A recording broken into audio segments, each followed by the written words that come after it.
Salut! Si on se retrouve aujourd'hui, c'est pour faire un petit tuto sur le squat. Le squat, c'est le mouvement qui nous sert dans la vie de tous les jours et qui nous sert simplement à s'asseoir. Démonstration. Recule le bassin, ouvre les genoux, naturellement dans l'alignement des pointes de pied. Les bras devant, c'est simplement pour m'équilibrer. Et je vais descendre. L'amplitude va dépendre de tes capacités musculaires. On peut descendre très bas, si tant est que tu gardes le dos droit. Puis on remonte et on relâche. Encore une fois, inspire, recule le bassin, descend, les pieds restent à plat et je remonte. Donc cet exercice, comme je l'ai dit, il nous sert beaucoup. Il engage principalement les quadriceps.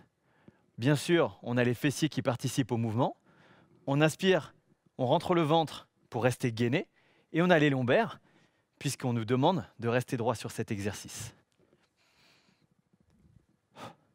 Les erreurs qu'on peut voir sont principalement le fait de relever l'un ou les talons.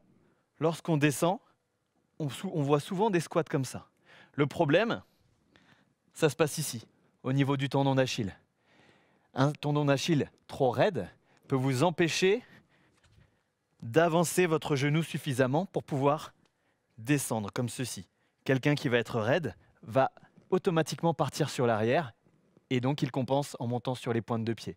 Pour ça, on va travailler notre mobilité, soit contre un mur, on vient étirer le tendon derrière, on repousse le mur, ou alors, comme j'étais tout de suite, je vais appuyer légèrement sur le haut de ma cuisse en gardant le pied à plat pour augmenter l'étirement juste derrière et donc ma mobilité. Une autre erreur sur le squat, c'est de voir ceci, les genoux qui rentrent, donc forcément on part en arrière et on est forcément dos arrondi. Donc là on a même deux erreurs en même temps. Ce qu'on veut sur les squats, il faut d'abord bien se placer. Talon largeur de hanche, pointe de pied vers l'extérieur. Lorsque je descends, si j'ai les genoux qui rentrent, je vais forcer pour ouvrir les genoux afin de garder de la stabilité. Je pousse vers l'extérieur, j'arrive au point le plus bas et je pousse de nouveau vers l'extérieur tout en poussant sur les cuisses pour remonter. Dernière chose, je l'ai dit, c'est le dos arrondi. On voit souvent des squats comme ceci. Pense, lorsque tu exécutes un squat, que c'est comme quand tu t'assois, tu restes bien droit. Et pense aussi au fait que des squats, ça peut s'effectuer également avec une charge. Si tu as une charge sur le dos, tu n'as absolument pas envie d'avoir le dos rond. Imagine-toi avec une barre sur les épaules, un sac à dos ou une personne.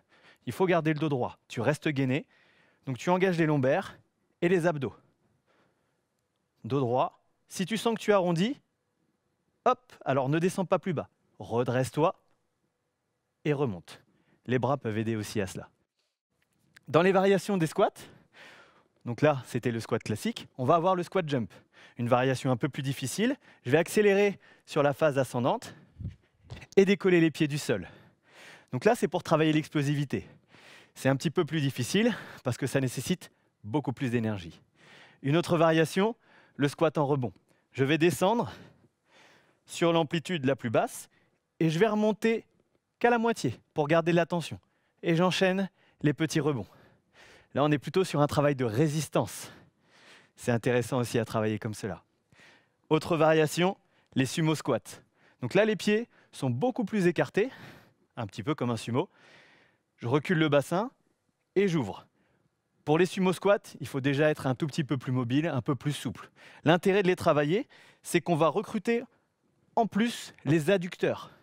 Ici, lorsque je remonte, ça fait intervenir mes adducteurs, tout simplement.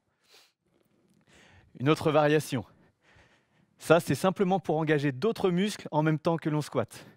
Je squatte et je recule une jambe, je la lève en contractant le fessier.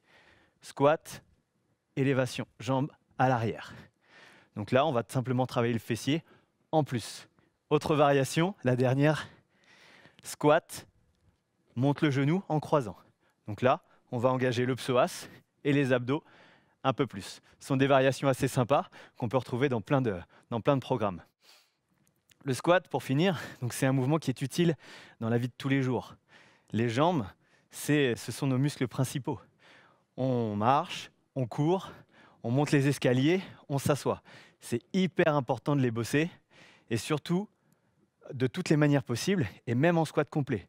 Le squat va également servir beaucoup aux trailers. Ils vont pouvoir arpenter les différents chemins, reliefs, dénivelés. C'est absolument important d'être costaud au niveau des jambes. Voilà, c'était le tuto squat. Je te dis à bientôt pour un autre tuto.